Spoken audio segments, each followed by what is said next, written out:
अफगानिस्तान में केओस और एनर्की की स्थिति हमेशा से बनी रही है। मतलब अफगानिस्तान में ज़्यादा समय तक स्थिति स्टेबल नहीं रहती और ऐसा नहीं है कि कुछ ही सालों से अफगानिस्तान में ये सब चल रहा है, बल्कि एंशिएंट टाइम से ही इन्वेजन्स के कारण वहाँ पर अराजकता की स्थिति बनी रहती है।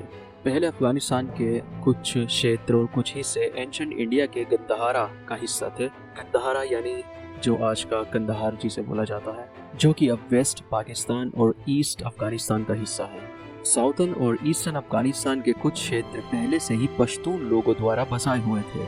ये ईस्टर्न ईरानियन एथनिक ग्रुप से आते हैं और पश्तो लैंग्वेज भी ईस्टर्न ईरानियन लैंग्वेज मानी जाती है।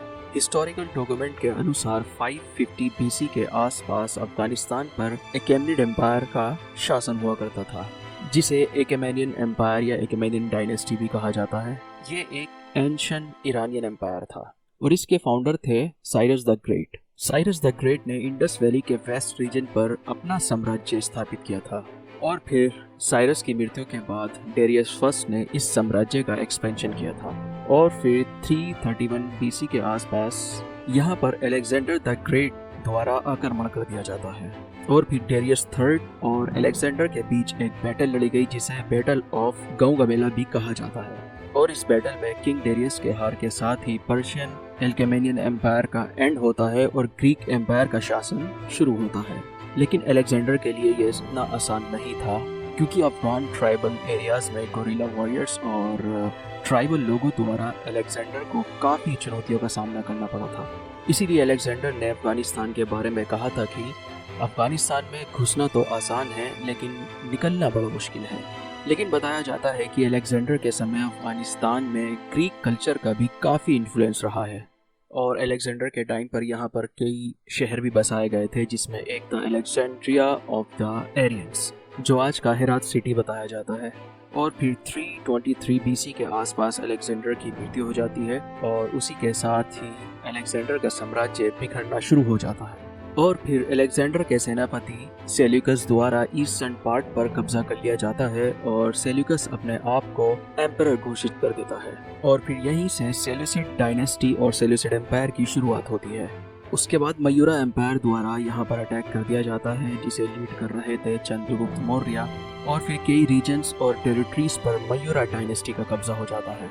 और फिर सेल्यूकस और चंद्रगुप्त मौर्य के बीच एक पीस ट्रीटी भी साइन होती है, जिसमें south Hindu Kush territory Mayura empire के हिस्से में आती है, जिस पर अलेक्जेंडर ने कब्जा कर लिया था। और कुछ सोर्सेज का कहना है कि इस पीस ट्रीटी में इंटर मैरिज भी शामिल थी, जिसमें सेल्यूकस की डॉटर की शादी होती है और बदले में सेल्यूकस को 500 हाथी दिए जाते हैं। और मयूरा डायनेस्टी के समय पर ही अफगानिस्तान में बुद्धिज्म का भी राइज हुआ था और इसके बाद भी अफगानिस्तान में इन्वेजन्स का सिलसिला जारी रहता है और एक के बाद एक किंगडम्स यहाँ पर अपना शासन स्थापित करते हैं, जैसे कीको Bactrian kingdom, Indo Greek kingdom, Indo Scythians kingdom, Indo Parthians, Kushans, Sasanian empire, Hunas, white Huns और इनके अलावा और भी एम्पायर्स द्वारा यहाँ पर आक्रमण का सिलसिला चलता रहता है।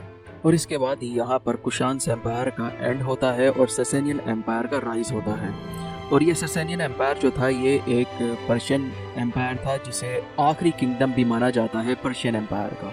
और जब अफगानिस्तान में ससेनियन एम्पायर का शासन था, उस समय पर यहाँ आगमन होता है अरब मुस्लिम रूलर्स का। लेकिन शुरुआत में अरब मुस्लिम रूलर्स को यहाँ पर कामयाबी नहीं मिलती, क्योंकि उस टाइम पर अफगानिस्तान छोटी छोटी लेकिन मजबूत रियासतों में बटा हुआ था, जिसके द्वारा अरब मुस्लिम फोर्सेस को काफ़ी चुनौतियों का सामना करना पड़ा था।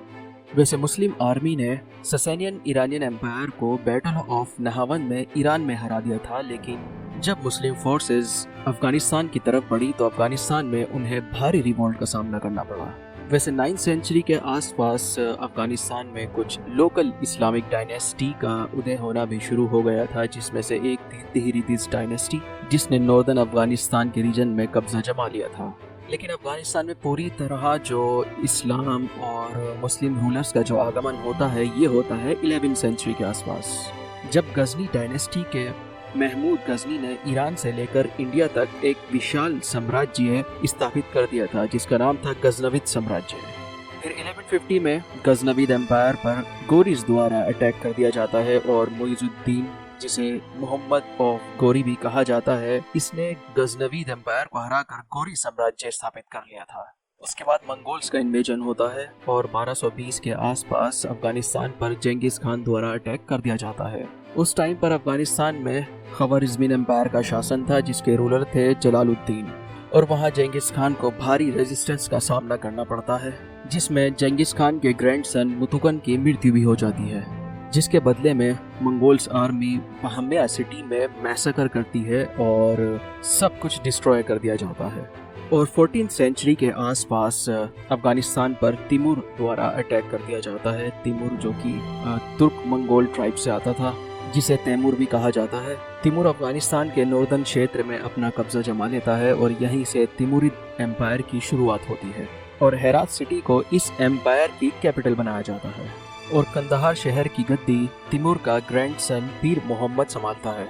और तिमूरिद शासनकाल में अफगानिस्तान में इंफ्रास्ट्रक्चर को भी रिबिल्ड किया जाता है, जो पहले डिस्ट्रॉय हो चुका था। और फिर 16th सेंचुरी आते आते तिमूरिद एम्पायर का भी डिक्लाइन शुरू हो जाता है और एक नए रूलर का राइज होता है, जिसका नाम था बाबर। बाबर काबुल को अपना कैपिटल बनाता है और 1522 के आसपास कंधार को कैप्चर करता है और फिर 1526 के आसपास वो भारत में दिल्ली की तरफ भी बढ़ता है। और फिर आगे चलकर सफाविद डायनेस्टी का भी राइज होता है। सफाविद डायनेस्टी एक इरानियन शिया मुस्लिम डायनेस्टी थी और सफाविद डायनेस्टी और मुगल डायनेस्टी के बीच युद्ध भी होता है, जिसमें अफगानिस्तान के वेस्ट पार्ट में सफाविद डायनेस्टी का कब्जा हो जाता है और ईस्टर्न पार्ट मुगल्स के अंडर में आ जाता है, जिसमें साउथ ऑफ हिंदू कुछ भी शामिल था। और कुछ समय बाद आगे चलकर एक नए रूलर की एंट्री होती है, जिसका नाम था नादिर शाह अफशर। और नादिर शाह भी एक ईरानियन रूलर था और अब अफगानिस्तान पर नादिर शाह द्वारा अटैक कर दिया जाता है, जिसमें काफ़ी टेरिटरीज जो मुगल्स के अंडर में थी, जिसमें हिंदू कुछ भी शामिल था, उन पर भी नादिर शाह द्वारा कब्जा कर लिया जाता है। और नादिर शाह को ईरानियन हिस्ट्री का एक one of the most powerful king भी माना जाता है और नादिर शाह द्वारा ही अफशरीद डायनेस्टी की शुरुआत हुई थी। और नादिर शाह के बाद यहाँ पर अहमद शाह दुर्रानी का रूल शुरू होता है, जिन्होंने दुर्रानी एम्पायर खड़ा किया था और मॉडर्न अफगानिस्तान की स्थापना भी की थी। यहाँ पर बने ऊंचे किले, बर्फीले पहाड़, ट्राइब्स, गोरिल्ला वॉरियर्स, इनकी वजह से बाहरी इन्वेडर्स भी समझ गए थे कि अफगानिस्तान में इन्वेड करना तो आसान है, लेकिन टिकना बड़ा मुश्किल है। अब अफगानिस्तान में किंग्स और एम्परर्स द्वारा इन्वेजन्स का सिलसिला थोड़ा रुका, तो अब यहाँ पर एक नया गेम शुरू हो जाता है, जिसे कहा जाता है द ग्रेट गेम। होता क्या है कि 19th सेंचुरी के आसपास ब्रिटिश एम्पायर और रशियन एम्पायर के बीच अफगानिस्तान को लेकर एक टसल चल रही थी और दोनों की ही नजरें अफगानिस्तान पर टिकी थी। और इसका कारण था सेंट्रल एशिया। रशियन एम्पायर को डर था कि ब्रिटेन सेंट्रल एशिया में अपनी पकड़ ना बना ले, और वहीं ब्रिटेन को लगता था कि रशियन एम्पायर पहले सेंट्रल एशिया में कब्जा करेगा और उसके बाद भारत में घुसेगा। और उस टाइम पर ब्रिटिश एम्पायर एक पावरफुल एम्पायर भी था। अब इसी कश्मकश में यूनाइटेड किंगडम अफगानिस्तान पर अटैक कर देता है। अब यहीं से एंग्लो अफगान वॉर्स की शुरुआत हो जाती है। अब 1839 में पहला एंग्लो अफगान वॉर शुरू होता है, जिसमें ब्रिटेन काबुल पर अटैक कर देता है, लेकिन अफगान ट्राइब्स कुछ साधारण वेपन्स के साथ ही ब्रिटिश आर्मी का डटकर मुकाबला करती है। इवन ब्रिटिश आर्मी को वापस खदेड़ भी देती है और 4 साल युद्ध में गवाकर ब्रिटेन के हाथ कुछ नहीं लगता। इवन ब्रिटिश एम्पायर को हार का सामना करना पड़ता है, जिसमें ब्रिटिश एम्पायर का मॉरल भी डाउन हो जाता है, मनोबल टूट जाता है और ये विश्वास भी कि ब्रिटिश एम्पायर को कोई नहीं हरा सकता। अब 1878 में ब्रिटिश एम्पायर द्वारा अफगानिस्तान पर दूसरा अटैक किया जाता है और यहाँ से दूसरे एंग्लो अफगान वॉर की शुरुआत होती है। और इस दूसरे एंग्लो अफगान युद्ध में ब्रिटिश को थोड़ी कामयाबी मिलती है, लेकिन अंग्रेज अपने पांव अफगानिस्तान में नहीं जमा पाते और उन्हें वापस भागना पड़ता है। अब 1919 में ब्रिटिश एम्पायर द्वारा अफगानिस्तान पर तीसरा अटैक किया जाता है और तीसरे एंग्लो अफगान वॉर की शुरुआत होती है। और तीसरे युद्ध में ब्रिटेन 4 महीने बिताकर अपनी फौज अफगानिस्तान से वापस बुला लेता है और अफगानिस्तान को इंडिपेंडेंट डिक्लेयर कर देता है। और अब ब्रिटेन और अफगानिस्तान के बीच एक ट्रीटी भी साइन हो जाती है, जिसमें ड्यूरेंट लाइन भी इस्टेब्लिश कर दी जाती है। ड्यूरेंट लाइन यानी एक international border between British India and Afghanistan. 2670 kilometres की ये ड्यूरेंट लाइन है, यानी ये बॉर्डर है जो वेस्टर्न में ईरान से जाकर मिलती है और ईस्टर्न में चाइना से। लेकिन अब जो ये बॉर्डर है, ये ड्यूरेंट लाइन जो है, ये पाकिस्तान में आता है। अब ये अफ़गानिस्तान और पाकिस्तान का बॉर्डर बन चुका है, क्योंकि उस टाइम पर पाकिस्तान नहीं था और इंडिया पाकिस्तान के पार्टीशन के बाद ये हिस्सा पाकिस्तान में चला गया, तो अब ये अफ़गानिस्तान और पाकिस्तान का बॉर्डर बन गया। अब 1920 में अफ़गानिस्तान के वेस्टर्नाइजेशन और मॉडर्नाइजेशन का दौर शुरू होता है और उस टाइम पर अफ़गानिस्तान की गद्दी पर थे अमान उल्लाह खान। और एक ये वो दौर था तब अफ़गानिस्तान किसी वेस्टर्न कंट्री से कम नहीं था। अमानुल्लाह बिलीव रखते थे कि सबको इक्वल राइट्स मिलने चाहिए, सबको इंडिविजुअल फ्रीडम मिलनी चाहिए और इनका एम था कि एक्सपोर्ट बढ़ाया जाए और इंपोर्ट को कम किया जाए, नेशनल इंडस्ट्रीज़ बनाई जाए। अमानुल्लाह ने स्कूल्स और कॉलेजेस बनाए जिसमें बॉयज़ एंड गर्ल्स एक साथ पढ़ सकें और वुमेन के लिए स्ट्रिक्ट ड्रेस कोड जो था जैसे बुर्का, उस पर से भी इन्होंने पाबंदी हटा दी थी। यानी अब अफ़गानिस्तान में बुर्का वगैरह पहनना कोई ज़रूरी नहीं रह गया था। अमानुल्लाह ने स्कूल्स और कॉलेजेस बनाए थे जिसमें मेडिकल और साइंस की एजुकेशन दी जाती थी और यहाँ तक कि फ्रेंच टीचर भी हायर किए जाते थे। और आज के तालिबानी रूल में आप और हम जानते हैं कि 8 साल की बच्ची का स्कूल जाना भी अलाउड नहीं है। और ये चीज़ मुझे याद दिलाती है ईरानियन रेवोल्यूशन की। 1979 के रेवोल्यूशन से पहले ईरान भी ऐसा ही मॉडर्नाइज था, लेकिन अमानुल्लाह का ये रिफॉर्म और ये मॉडर्नाइजेशन अफ़गानिस्तान में कुछ कट्टरपंथियों को नहीं भाया और जिसकी वजह से अफ़गानिस्तान में सिविल वॉर छिड़ जाता है और अब अफ़गान गवर्नमेंट सोवियत यूनियन से मदद मांगता है और सोवियत यूनियन अफ़गान गवर्नमेंट की मदद के लिए अपनी फोर्सेस अफ़गानिस्तान भेज देता है। अब क्या होता है कि अफ़गानिस्तान में सोवियत यूनियन आर्मी से लड़ने के लिए मुजाहिदीन के ग्रुप बनने शुरू हो जाते हैं।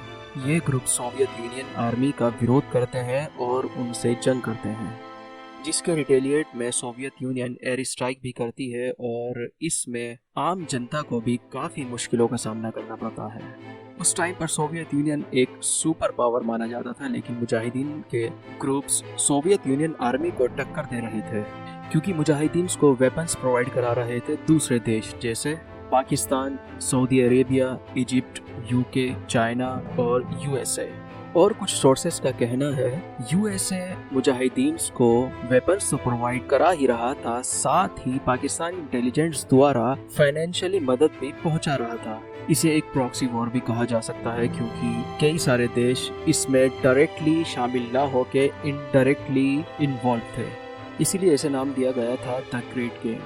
और काफ़ी स्ट्रगल के बाद सोवियत यूनियन आर्मी का अफ़गानिस्तान के कुछ शहरों में कब्जा भी हुआ, जिसमें लाखों अफ़गान लोग मारे गए और कुछ देश छोड़कर ही चले गए। लेकिन ट्राइबल एरियाज़ में अब भी मुजाहिदीन का दबदबा बना हुआ था और बताया जाता है कि सोवियत यूनियन को लगता था कि साल 6 महीने में स्थिति नॉर्मल हो जाएगी, अफ़गानिस्तान में गवर्नमेंट इस्टेब्लिश हो जाएगी और सोवियत यूनियन आर्मी वापस चली जाएगी।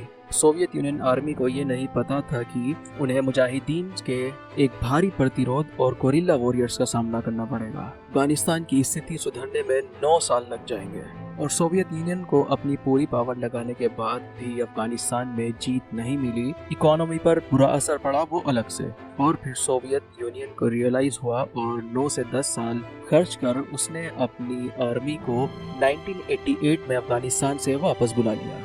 और इसके कुछ साल बाद ही सोवियत यूनियन बिखर गया और छोटे छोटे देशों में बंट गया। और कुछ एक्सपर्ट्स का मानना है कि इसी युद्ध की वजह से सोवियत यूनियन का विभाजन हुआ था और सोवियत यूनियन के वापस जाते ही अफगानिस्तान में तालिबान का राइज हुआ। और फिर तालिबान ने धीरे धीरे अफगानिस्तान पर कब्जा करना शुरू किया। पहले हेरात सिटी को कब्जाया और फिर बुरहानुद्दीन रब्बानी, जो उस टाइम के अफगानिस्तान के प्रेसिडेंट थे, उनको हटाकर राजधानी काबुल पर भी कब्जा कर लिया। और लगभग कुछ ही सालों में पूरे अफगानिस्तान पर तालिबान की हुकूमत हो गई। और अब 2001 में अमेरिका अफगानिस्तान पर अटैक करता है। कारण था ओसामा बिन लादेन। 7 अक्टूबर 2001 को अमेरिका ने 9/11 के रिटेलिएशन में अफगानिस्तान पर अटैक कर दिया और इस ऑपरेशन को नाम दिया गया था ऑपरेशन एंड्यूरिंग फ्रीडम। और अमेरिका ने तालिबान पर काफ़ी हद तक कंट्रोल पा भी लिया था, लेकिन ये कंट्रोल ज़्यादा समय तक नहीं चल पाया क्योंकि तालिबानी अमेरिकन फोर्स के साथ साथ अफगान गवर्नमेंट पर भी छुपकर गोरिल्ला अटैक किया करते थे। और फिर 2006 में अफगानिस्तान की सिक्योरिटी की जिम्मेदारी नाटो के हाथों में आ जाती है और फिर ये युद्ध 14-15 सालों तक चलता रहता है। और फिर 2 मई 2011 को 9/11 का मास्टरमाइंड ओसामा बिन लादेन भी अमेरिकन फोर्स के हाथों मारा जाता है। लेकिन अफगानिस्तान में तालिबान और अमेरिकन फोर्सेस अब भी एक्टिव थे। अमेरिका भी अफगानिस्तान में इतने साल गंवाकर तालिबान को ख़त्म नहीं कर पाया। शायद इसीलिए अफगानिस्तान को ग्रेवयार्ड ऑफ एम्पायर्स भी कहा जाता है, यानी साम्राज्यों का कब्रिस्तान। और अब 2021 में अमेरिकन प्रेसिडेंट जो बाइडेन ने अमेरिकन फोर्सेस को वापस अफगानिस्तान से बुला लिया और जैसे ही वेस्टर्न फोर्सेस वापस जाती हैं फिर से तालिबान अफगानिस्तान पर कंट्रोल कर लेता है। तो आज की वीडियो में इतना ही। मिलते हैं नेक्स्ट वीडियो में ऐसे ही किसी इंटरेस्टिंग टॉपिक के साथ।